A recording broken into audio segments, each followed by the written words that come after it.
భక్తిలో ఉన్న గొప్పతనం ఏమిటంటే అన్నిటికన్నా దాని వలన కలిగేటటువంటి గొప్ప సంతోషం మనశ్శాంతి. ఇంతటి మహాశక్తివంతుడు, ఇంతటి పరబ్రహ్మం నావాడై ఉండగా, నేను ఆయనని నమ్ముకుని ఉండగా నాకు ఉపద్రవం జరుగుతుందా? ఒక్కనాటికి జరగదు. ఆయన నన్ను కాపాడుకుని తీరుతాడు. కాకపోతే కర్మఫలం అనుభవించాలి, ఏదో కష్టం వస్తుంది, మానసికంగా అనుభవించాలి, శారీరకంగా అనుభవించాలి తప్ప నేను చెయ్యవలసిన పుణ్యకార్యాలకి ప్రతిబంధక స్వరూపమైనటువంటి ప్రమాదం మాత్రం ఒక్కనాటికి జరగదు. ఎందుకు జరగదు? ఏమిటి నీ విశ్వాసం అంటే, నేను శంకరుడి పాదములు పట్టి ఉన్నాను. ఆయన పాదములు పట్టి ఉండగా నాకు అటువంటిది జరగడానికి వీల్లేదు, జరగదు. ఆయన ఉన్నాడు. ఆయన శంకరుడు. శంకరోతి ఇది శంకర, శుభములను చేకూరుస్తాడు. కాకపోతే చేసిన కర్మలు ఉండవచ్చు, దాని ఫలితాన్ని ఏదో దుఃఖరూపంలో అనుభవించాలి. అది శారీరకం కావచ్చు, మానసికం కావచ్చు, అంతవరకే. అందుకే ఆయన ఉన్నాడు అన్నది ఒక పూనిక, ఆయన ఉన్నాడు ఒక ధైర్యం, ఆయన పాదములు పట్టుకున్నాను ఒక ధైర్యం, ఆయన చెప్పిన మాట పట్టుకుని బ్రతుకుతున్నాను, ఆయన నన్ను కాపాడతాడు, శాంతికారకం. మీకు ఎన్ని ఉండనివ్వండి, మనశ్శాంతి లేనప్పుడు దాని వలన కలిగే ఉపయోగం ఏముంటుంది? శాంతి అన్న మాట ప్రయత్నపూర్వకంగా సాధించుకోగలిగినటువంటి శక్తివంతుడు మనుష్యుడొక్కడే. మిగిలిన ప్రాణులకు శాంతి అన్న మాట అర్థమయ్యే అవకాశం లేదు. అసలు ఆ శాంతి లేకపోతే, శాంతము లేకపోతే అసలు ఆ జీవితానికి అర్థమే లేదు. శాంతము లేక సౌఖ్యము లేదు సారసదల నయన అంటారు త్యాగరాజస్వామి. శాంతి లేనివాడికి, ఆ శాంతమును పొందనివాడికి ఎన్ని ఉండివాడు సంతోషంగా ఉన్నట్టు? ఎన్ని ఉన్నా సంతోషంగా లేడు. ఆ ప్రశాంతత మనసులో ఉందనుకోండి, ఎంత ఐశ్వర్యం ఆయనకి బాహ్యంలో ఉందన్న ప్రశ్న అన్వయము కాదు. ఆయన లోపల మహదైశ్వర్య సంపన్నుడు. ఎందుకంటే అంత శాంతిని పొంది ఉన్నాడు. ఆ శాంతి లోకంలో ఇద్దరు ఇవ్వగలరు అన్నారు శంకర భగవత్పాదులు. ఎవరివ్వగలరు అన్నారు? ఒకటి, చిన్నతనంలో కన్న తల్లి ఇవ్వగలదు. పసిపిల్లవాడు తనని తాను ఏమి రక్షించుకుంటాడు? ఆకలేస్తే అన్నం పెట్టు అని అడగగలడా? పాలిమ్మని అడగగలడా? రోగం వస్తే నాకు ఈ అనారోగ్యం వచ్చింది, తలనొప్పి పెడుతోంది, కడుపు నొప్పి పెడుతోంది, కాళ్ళు లాగుతోంది, కన్ను గుడ్డు నొప్పిడుతోందని చెప్పగలడా? చెప్పలేడు. తన మలమూత్రములను విసర్జించి ఆ మలమూత్రములలోనే దొర్లి ఆడుకుంటూ ఉంటాడు. చెవిలోకి చీమ విడితే చెప్పడం రాదు. ఏమీ రాకపోయినా వాడికి ఒక్కటి మాత్రం తెలుసు, ఏడిస్తే అమ్మొస్తుంది, అమ్మొస్తే నాకు అన్నీ వస్తాయి. అమ్మ ఉన్నది వాడికి అంతే తెలుసు. ఎక్కడో ఉంది అమ్మ, ఏడిస్తే అమ్మ వస్తుంది. అమ్మ ఎత్తుకుంటే చాలు, అమ్మ పెడితే చాలు, అమ్మ ఒళ్ళో పడుకుంటే చాలు. అందుకే మీరు పిల్లలు చూడండి, నిద్ర లేవగానే ఏడుస్తూ లేస్తారు. ఎందుకని అంటే వాళ్ళ ఏడుపులో అర్థం ఏమిటంటే వాళ్ళకి శాంతి కావాలి. నిద్ర లేస్తూనే వాళ్ళ శాంతిని అపేక్షిస్తారు. అది ఎక్కడ దొరుకుతుంది అంటే అమ్మ కనపడడంలో దొరుకుతుంది. మరి సృష్టిలో ఆ విచిత్రం ఏమిటో తెలియదు. నేను మాట్లాడుతూ ఉంటాను, నా భార్య మాట్లాడుతూ ఉంటుంది, నా కోడలు మాట్లాడుతూ ఉంటుంది. ఎక్కడో నా మనవడు లేచి కుయ్యి అంటాడు, మా ఇద్దరికన్నా తనకే వినపడుతుంది. మామయ్యగారు ఒక్క నిమిషం అని పరిగెత్తుకు వెళ్ళిపోతుంది కుర్చీ చరుపుకుని. అంటే మనవడు లేచాడని గుర్తు. తన అంచనా తప్పడం, అబ్బాయి వాళ్ళు లేవలేదండి, లేచాడనుకుని వెళ్ళాను అన్న సందర్భం ఉండదు. మరి ఎలా వినపడుతుందో తెలియదు, అలా వినపడుతుందంతే. అది తల్లితనం, అది మాతృత్వం, అది పరమేశ్వరుడు పెట్టాడు. ఆ తల్లి వెళ్ళి ముట్టుకుందనుకోండి, ఎత్తుకుందనుకోండి, అంతే, వాడు అన్నీ మర్చిపోతాడు. వాడికి ప్రశాంతత. ఎదురుగుండా మేడ మీద అమ్మ నించుని యువతల మేడ మీద వీడుండి మేనత్త అన్నం పెడితే వాడు తినడు, చెయ్యి చాపి అమ్మ కోసం ఏడుస్తాడు. అమ్మ వచ్చి ఎత్తుకుందనుకోండి చాలు, వాడికి శాంతి. ఏమీ తెలియని తనంలో కన్నతల్లి శాంతి. ఒక వయసు వచ్చిన తరువాత తెలియకపోవడం ఎలా ఉంటుంది? తెలుసుకోవడం దేనికి పనికి రావాలంటే, నన్ను అన్ని వేళల యందు అన్ని దేశముల యందు రక్షించగలిగిన వాడు శంకరుడు ఒక్కడే అని తెలుసుకోవడానికి నువ్వు చదువుకున్న చదువు పనికి రావాలి. చదివించిరి ననుగురువులు చదివితి ధర్మార్థముఖ్య శాస్త్రంబులునే చదివినవి కలవు పిక్కులు చదువులలో మర్మమెల్ల చదివితి తండ్రి అంటాడు ప్రహ్లాదుడు. ఏమిటి చదువుల మర్మం అంటే ఏదో పుస్తకం చదవడం కాదు, నాకు ఇన్ని విషయాలు తెలిసాయి కాదు, తెలియబడవలసినది ఏదంటే సకల దేశములయందు, సకల కాలములయందు, సకల అవస్థలయందు నిన్ను కాపాడగలిగినది, రక్షించగలిగినది, సంతోషపెట్టగలిగినది, శాంతినివ్వగలిగినది, మనసు ఉద్వేగపడకుండా చెయ్యగలిగినది ఆ శంకరుడు ఒక్కడే. ఏవో తాత్కాలికంగా ఒడుదుడుకులు రాకుండా ఎలా ఉంటాయి? మర్త్యలోకంలో పుట్టిన తరువాత సీతమ్మంతటిది కష్టపడింది, మనం ఎంతటి వాళ్ళం వస్తాయి. కానీ ప్రమాదం నువ్వు భయపడిపోయి నేల మీద పడిపోయి ఏడవలసినంత పరిస్థితి రాదు. ఎందుకు రాదు? శంకరుడు ఉన్నాడు. ఆయన ఉండగా నాకేం భయం? ఆయన నన్ను పొదివి పట్టి ఉంటాడు. అందుకే శాంతి దేని వలన కలుగుతుంది అంటే భక్తి వలన కలుగుతుంది. చూడండి, పిల్లవాడు అమ్మ చీరతో ఆడుకుంటాడు, అమ్మ చెప్పుల్లో కాళ్ళెడతాడు, అమ్మ వాడేటటువంటి వస్తువులు తీసుకుంటాడు, ఆఖరికి వాడికి ఏమీ అక్కర్లేదు. అందులో ఆడపిల్లలు చూడండి, అమ్మ కట్టి విప్పేసిన చీర కట్టుకుంటూ ఉంటారు. అమ్మ వాడిన వస్తువులు చాలు వాడికి మనశ్శాంతి కారకం. భక్తి ఎందంతే, భగవత్ సంబంధము కలిగిన వస్తువులు వాడికి ప్రీతిపాత్రం. అందులో బంగారం ఉందని కాదు, అందులో వెండుందని కాదు, అది కాదు వాడు చూసేది, దానికి ఈశ్వరుడితో సంబంధం ఉంది. శంకరులు శివానంద లహరిలో ఒక అద్భుతమైన శ్లోకం చేశారు. ఒక శ్లోకం ఏమిటి, ఏదో అలా అంటాను కానీ వారు ఏమన్నా అద్భుతాలే. సంతోషానికి ఆ మాట అండం అంతే. ఆనందాశ్రుభిరాతనోతి పులకం నైర్మల్యతశ్చాదనం వాచాశంఖముఖస్థితైశ్చ జఠరాపూర్తిం చరిత్రామృతై రుద్రాక్షైర్భసితేన దేవవపుషో భవద్భావనాపర్యంకే వినివేశ్య భక్తి జననీం భక్తార్భకం రక్షతి అంటారు. అర్భకం, అర్భకుడు పసిపిల్లవాడు, అర్భకుడు భక్తార్భకం, భక్తుడు అర్భకుడు. భక్తుడు పైకి లోకానికి ఎన్నో శక్తులు ఉన్నవాళ్లే కనపడినా, ఆయన చాలా గొప్పవాడని అనుకున్నా ఆయనలో ఆయన మాత్రం అర్భకుడు. అది గొప్పతనం. భక్తికి తాత్పర్యం ఎక్కడ ఉంటుందంటే నేను ఇంతవాణ్ణి అనుకున్నవాడు కాదు భక్తుడు, నేను ఎంతవాణ్ణి అనుకున్నవాడు భక్తుడు. అంటే రాశీభూతమైనటువంటి వినయం. ఆయన ముందు నేనెంతటి వాణ్ణి, ఆయన నడిపించే బొమ్మ. అమ్మలేని నాడు పసిపిల్లవాడు ఏమిటి, ఆయన పొదివి పట్టకపోతే నా బ్రతుకు ఏమిటి అనుకున్నవాడు లోపల అర్భకుడు. అమ్మ ఉన్న పసిపిల్లవాడు అన్నీ ఉన్నవాడే, అమ్మలేని పసిపిల్లవాడు ఎంత శ్రీమంతుల బిడ్డైనా ఏమీ లేనివాడే.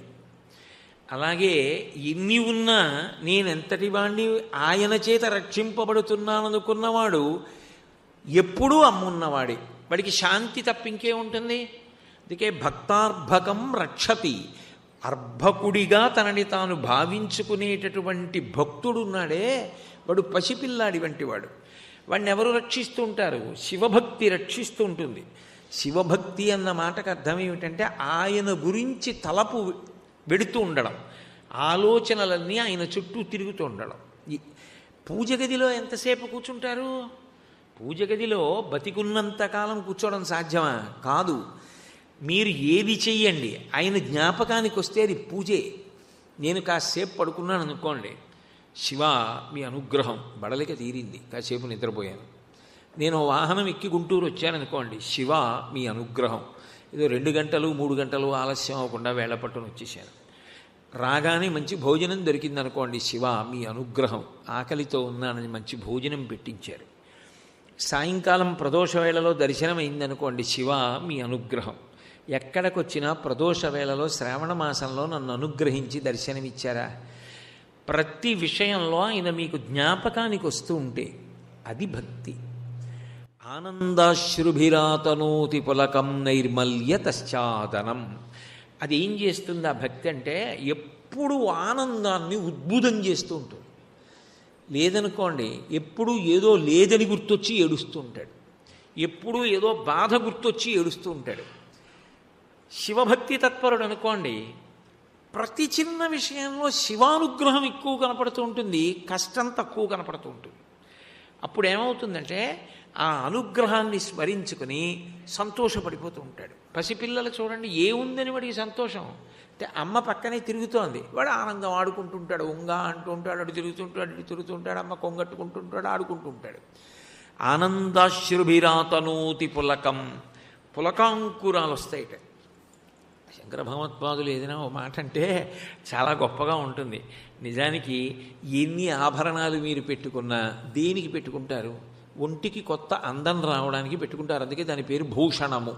భూషణము అంటే భూషింపచేస్తుంది. మీరు తగిలించుకుంటే మీకు ఒక కొత్త అందం వస్తుంది కాబట్టి పెట్టుకుంటారు.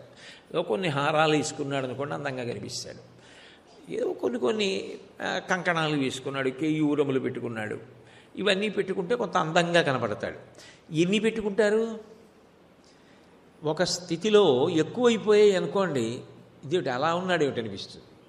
పులకాంకురములు ఒంట్లో ఎక్కడ వదిలిపెట్టవు, పులకలు వచ్చాయంటారు. ఒళ్ళంతా వెంట్రుకలు నిక్కపొడుచుకుంటాయి. అప్పుడు శరీరంలో ఏ భాగాన్న వదిలిపెడతాయి? తల దగ్గర నుంచి పాదాల వరకు పులకాంకురములు వస్తాయి.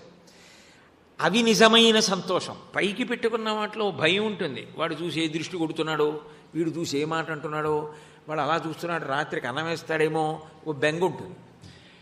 లోపల కలిగిన ఆనందము వలన పులకాంకురములు వస్తే ఇంకంతకన్నా గొప్ప ఆభరణాలు ఏమిటి?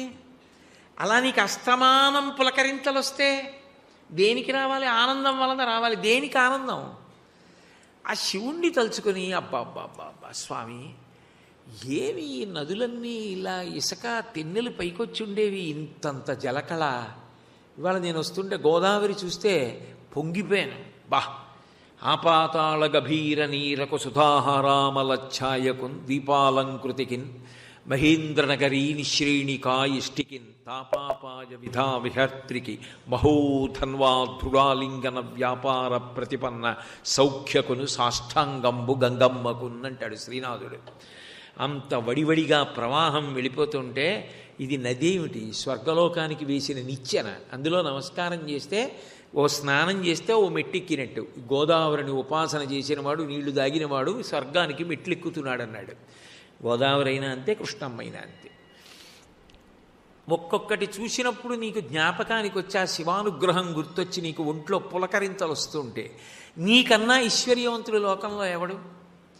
దేనికి ఆనందం అంటే ఆ శంకరుడిని జ్ఞాపకానికి తెచ్చుకునే ఆనందం, ఆయన చేస్తున్న ఉపకారాలు గుర్తు తెచ్చుకునే ఆనందం. ఆనందాశ్రుభిరాతనోతి పులకం నైర్మల్యతశ్చాదనం. పిల్లాడికి ఏం తెలీదు, వాడు పడుకుని నిద్రపోతాడు. అమ్మ వేసవికాలం అయితే పల్చటి బట్ట కప్పుతుంది, శీతాకాలం అయితే దుక్కగా ఉన్న బట్ట కప్పుతుంది, ఇంకా బాగా హేమంత ఋతువు అయితే ఉన్ని బట్ట కప్పుతుంది. వాడు ప్రశాంతంగా పడుకోవడానికి ఎటువంటి బట్ట కప్పాలో అటువంటి బట్ట అమ్మ కప్పుతుంది, వాడు కప్పుకోడు. నిర్మలంగా మనసు ఉండగలిగినటువంటి స్థితిని ఆయన కప్పుతాడు మనకి, ఆయన కల్పిస్తాడు ఆ స్థితిని. నైర్మల్యతశ్చాదనం. దానివలన ఇతరులు పాడవ్వాలన్న ఆలోచన మనసు ఎందు ఎప్పుడూ రాదు. మలమైందనుకోండి, మనసు కల్మషభూయిష్టమైందనుకోండి, ఎప్పుడు ఎవడో పాడవ్వాలని ఆలోచిస్తాడు.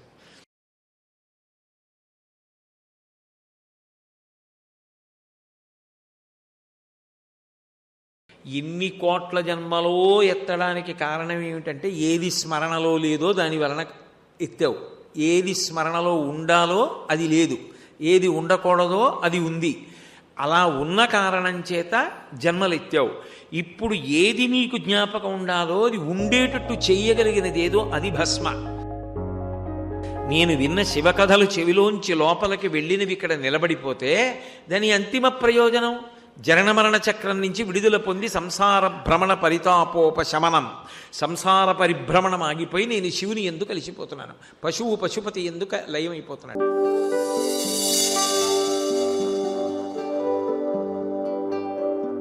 ఆయన ఎప్పుడు నిర్మలంగా ఉంటాడు. ఆయన ఉపాసకుడికి మనసు నిర్మలంగా ఉంటుంది, ఏం ఉద్వేగపడి భయపడిపోడు, నిర్మలంగా ఉంటాడు. ఆ నైర్మల్యం, ఆ మనసు మలినమైన ఆలోచనలతో లేకపోవడం అన్న దుప్పటిని భక్తి అన్న అమ్మ కప్పుతుందిట, శివభక్తి. నైర్మల్యతశ్చాదనం వాచాశంఖముఖస్థితైశ్చ జఠరాపూర్తిం చరిత్రామృతై. అమ్మ పాలు పడుతుంది పిల్లాడికి. భక్తి ఎప్పుడు శివుడి గురించి ఏదో వినాలి. నాకు ఇన్ని ఇచ్చిన స్వామి, ఇన్ని ఉపకారాలు చేసిన స్వామి, ఆయన గురించి వినాలి, ఆయన పూజ చెయ్యాలి, ఆయన్ని దర్శనం చెయ్యాలి, ఆయన్ని చూస్తూ ఉంటే ఏం ఆనందం, ఎంత సంతోషం, ఇన్ని చేసి ఏం తెలియనట్టు కూర్చున్నావా అని చూస్తూ పరమానందపడిపోవాలి. అప్పుడు ఏమైంది, ఎప్పుడూ ఆయన గురించినటువంటి ఆలోచనలు లోపలికి వెడుతుంటే ఆ వాక్కులు అనబడేటటువంటి శంఖంతో భక్తి అనేటటువంటి పాలని అమ్మ పడుతోంది, ఆ శివభక్తి అన్న తల్లి పడుతోంది.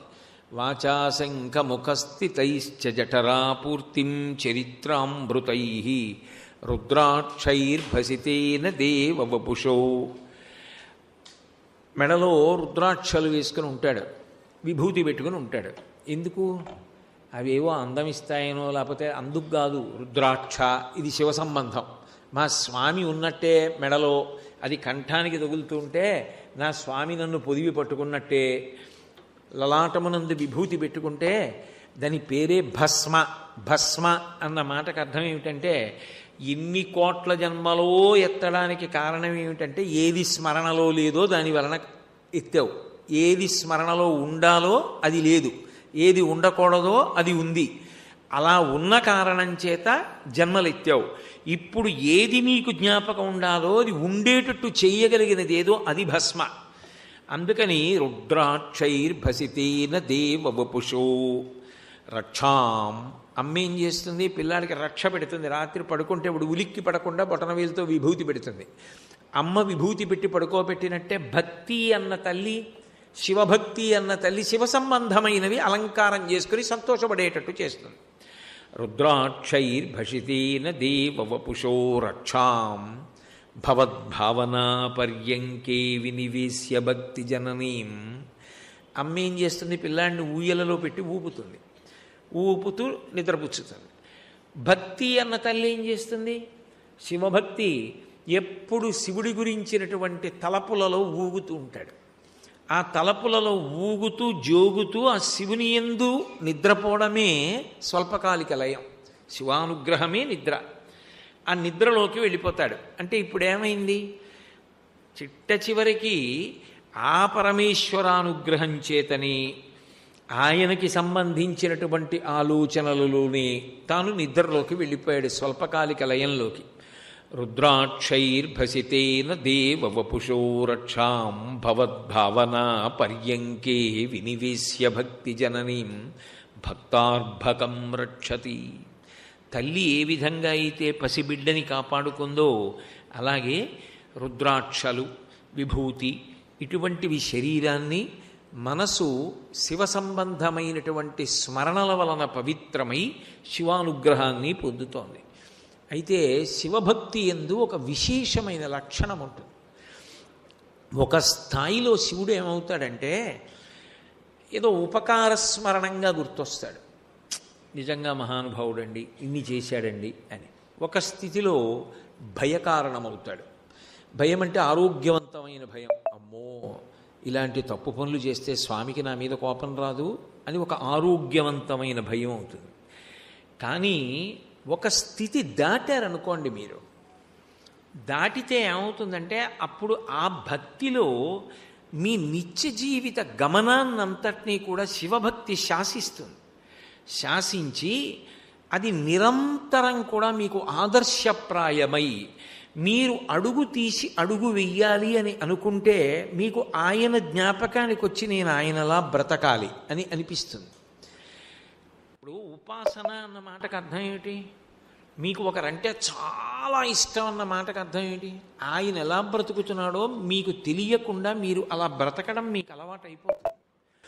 ఇప్పుడు ఆయన్ని నేను జీవితంలో ఆదర్శంగా పెట్టుకున్నానండి, ఆయన చాలా గౌరవనీయులు, పూజనీయులు, ఆయన నన్ను బాగా ప్రభావితం చేశారు అని నేను అన్నాను అనుకోండి, దాని అర్థం ఏమిటి, ఆయన ఏం చెప్పారో, ఆయన ఏం చేస్తూ ఉంటారో నేను కూడా అదే చెప్తూ ఉంటాను, నేను కూడా ఆయన చెప్పిందే చేస్తూ ఉంటాను. అంటే నా నడవడి ప్రభావితము కావాలి, నా నిత్య జీవితము ప్రభావితం కావాలి.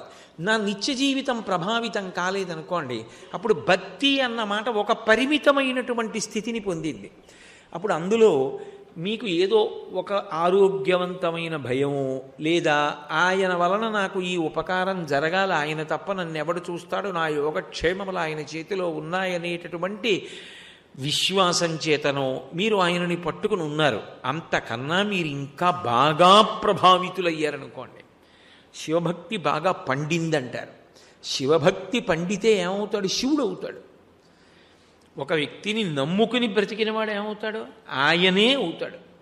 బింబ ప్రతిబింబములలాగా ఆయన ఎలా బ్రతికాడో అలా బ్రతుకుతాడు. ఆయన గాంధేయవాది అంటారు. గాంధేయవాది అంటే ఏమిటి? గాంధీ గారు ఏం చెప్పారో ఆయన అదే చెప్తాడు, గాంధీ గారు ఏం చేశారో అదే చేస్తాడు.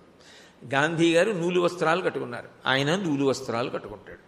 గాంధీ గారు దేశభక్తి, ఆయనకి దేశభక్తి. గాంధీ గారు నమ్మిన సిద్ధాంతాలు, ఆయన అవే నమ్ముతాడు.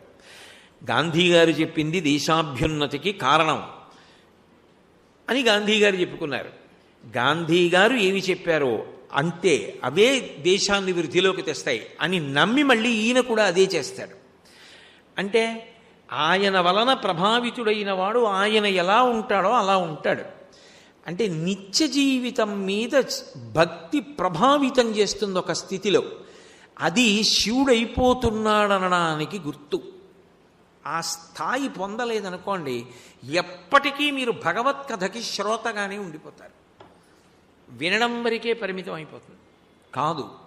ఒక స్థితిలో ఏమవుతుందంటే మీరు ఏది వింటున్నారో అది మీరు అయిపోతారు. అది అవకపోతే మనిషి జన్మకి పరిమితి ఉందని గుర్తు. అప్పుడు వినడానికి 2 చెవులు ఎందుకు ఇచ్చినట్టు ఈశ్వరుడు? అప్పుడు దాని వలన ప్రయోజనం ఏమని చెప్పాలి? ఎందుకనంటే మీరు ఏది వింటున్నారో అది మీరు అయిపోతారని శంకరాచార్యులు వారే చెప్పారు. గళంతీ శంభోత్వచరిత సరిత కిల్బిషరజో దళంతీ ధీకుల్యాసరణిషు పతంతీ విజయతాం దిశంతీ సంసార భ్రమణ పరితాపోపశమనం వసంతీ మచ్చేతో హృదయవిషిదా శివానందలహరి. నేను విన్న శివకథలు చెవిలోంచి లోపలికి వెళ్ళినవి ఇక్కడ నిలబడిపోతే దాని అంతిమ ప్రయోజనం జనన మరణ చక్రం నుంచి విడుదల పొంది సంసార భ్రమణ పరితాపోపశమనం, సంసార పరిభ్రమణం ఆగిపోయి నేను శివుని ఎందుకు కలిసిపోతున్నాను, పశువు పశుపతి ఎందుకు లయమైపోతున్నాడు అంటే ఆయన అయిపోతున్నారా లేదా?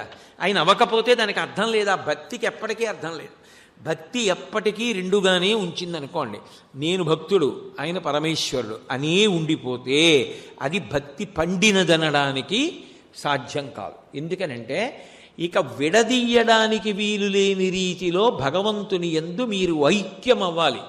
అలా ఐక్యం అవ్వాలి అంటే అసలు మీరు వింటున్న కథ యందు అంత అనురక్తితో విని అది మీ నిత్య జీవితాన్ని ప్రభావితం చేయాలి. ప్రభావితం చేయడం అంటే మీకు జ్ఞాపకానికి వస్తూ ఉండాలి. ఆయనైతే ఇది చేయడు, ఆయన ఇది ఇలా చేస్తాడు, నేను ఇలాగే ఉండాలి అని మీకు అన్వయం అవుతూ ఉండాలి. అన్వయమై జ్ఞాపకం వచ్చి మిమ్మల్ని ప్రభావితం చేస్తే చిట్ట చివర అదే అయిపోతారు. అది అనేక కారణాల వల్ల అవుతారు. ఒకప్పుడు భయంతో అయిపోయాడు, అతి భయంతో మారీచుడు రాముణ్ణి ఉపాసన చేశాడు. ఇంకా ఎంత భయపడిపోయాడు, ఎక్కడ చూసినా రాముడే కనపడ్డాడు. చెప్పాడు ఏదో వృక్షే చ పశ్యామి చీరకృష్ణాజినాంబరం అన్నాడు. నాకు ఎక్కడ చూసినా రాముడు కనపడుతున్నాడు అన్నాడు. చచ్చిపోయే ముందు రాముడి కంఠం వచ్చేసింది. అంటే రాముడు అయిపోయాడు. శివభక్తి కలిగిన వాడు శివుడైపోతాడు అంతే. నడవడి యందు కూడా ఆయన శివుడే. అందుకే శివమహాపురాణం ఓ మాట అంటుంది, అటువంటి వాడి దర్శనం త్రివేణీ సంగమ స్నానం అయిపోతుంది. ఎందుకంటే అది శివదర్శనం, అది భక్త దర్శనం కాదు. అప్పుడు ఆయన శివుడు అయిపోయాడు. ఆ ఉపాసన ఆయన్ని ఏం చేసిందంటే శివుణ్ణి చేసేసింది. అలా అయిపోతాడంతే వయస్సులో. ఆ సాధనలో ఆయన శివుడు అయిపోతాడు. ఆయన శివుడైపోయాడని ఆయనకి తెలియక్కర్లేదు. ఆయన ఎక్కడ అడుగు పెట్టాడో అక్కడ మంగళం. అంత ప్రశాంత స్థితిలో ఉంటాడు. ఒడిదుడుకులు ఉండవా? ఉన్నట్టు కనపడతాయి. సముద్రపు ఒడ్డున నిలబడ్డారనుకోండి, కెరటాలు వస్తూ ఉంటాయి, కాళ్ళని కొడుతూ ఉంటాయి, రాళ్ళని కొడుతూ ఉంటాయి. లోపలికి వెళ్ళి చూడండి, ఏ కెరటం ఉండదు. మీరు మెద్రాసులో విమానం దిగేటప్పుడో విశాఖపట్నంలో విమానం దిగేటప్పుడో సముద్రం మించి వస్తూ ఉంటుంది. వస్తున్నప్పుడు సముద్ర మధ్యంలో ఓడలు కనపడతాయి, అక్కడ చూడండి ఒక్క కెరటం ఉండదు. ఏదో మాలలు కట్టినట్టు నురగలతోటి ఆ కెరటాలన్నీ ఒడ్డునే ఉంటాయి. మీరు ఒడ్డున ఒక అంచులో చూసినప్పుడు ఆయన కూడా సుఖదుఖాలకి లోనవుతున్నట్టు కనపడుతుంది. మీరు లోపలికి తొంగి చూడగలిగారనుకోండి, సముద్రం ఎంత గంభీరమో ఆయన అంత గంభీరం, అన్నిటికీ అతీతంగా ఉంటాడు. ఏ కెరటాలు ఆయన్ని స్పృశించవు. ఆయన శివుడయ్యాడు. అది అవుతాడు కాబట్టే భక్తికి చరమ ప్రయోజనం అది అయిపోవడమే అన్నారు శంకరాచార్యులు వారు. ఆ భక్తి గురించి చెప్తూ అంకోలం నిజబీజ సంతతిరయస్కాంతోఫలం సూచికా సాధ్వీ నైజ విభుం లతాక్షితిరుహం సింధు సరిద్వల్లభం ప్రాప్నోతీహ యథా తథా పశుపతే పాదారవిందద్వయం చేతోవృత్తిరుపేత్య తిష్టతి సదా సా భక్తి ఇత్యుచ్యతే అన్నారు. భక్తికి పరమార్థం ఏమిటి అంటే రెండు కింద మొదలవుతుంది. మొదలై చిట్ట చివర ప్రవహించి వెళ్ళిపోయిన నది సముద్రంలో కలిసిపోయింది. ఇప్పుడు నదిని చూపించండి వేరుగా, లేదు. నది నీళ్ళేవి లేవు. నది నీళ్ళ రుచేది లేదు. నది నీళ్ళ రంగేది లేదు. సముద్రంలో కలిసిపోయింది. సముద్రంలో కలిసిపోయిన తర్వాత అంతా ఉప్ప నీరే, అంతా సముద్రపు నీరే. ఇక నదికి ప్రత్యేకంగా ఏ విధమైన ఉనికి లేదు. శివుడైపోయినవాడు జీవుడిలా కనపడతాడు, కానీ కాడు. జీవన్ముక్తుడయ్యాడు. జీవన్ముక్తుడు అంటే ఇప్పుడు చచ్చిపోయాక మోక్షం పొందాడని కాదు. ఇక్కడ ఉండగానే సశరీరుడై ఉండగానే ఆయన శివుడైపోయాడు. నది సముద్రంలో కలిసిపోయినట్టు కలిసిపోయాడు. శరీరం పడిపోయాక విదేహమోక్షం అంటారు. చంద్రశేఖర భారతీ స్వామి, చంద్రశేఖరేంద్ర సరస్వతి మహాస్వామి వాళ్ళందరూ పొందిన స్థితి అదే. కాబట్టి ఒక స్థాయికి వెళ్ళిపోయిన తర్వాత భక్తి యందు ఏమవుతుందంటే ఉపకార స్మరణముగా కాదు, మీకు ప్రతి క్షణం మిమ్మల్ని ఆయన మార్గదర్శకుడుగా నిలబడి నడిపిస్తూ ఆయన చేత ప్రభావితులై ఆయన అయిపోతారు. అది శివుడైపోవడం అంటే.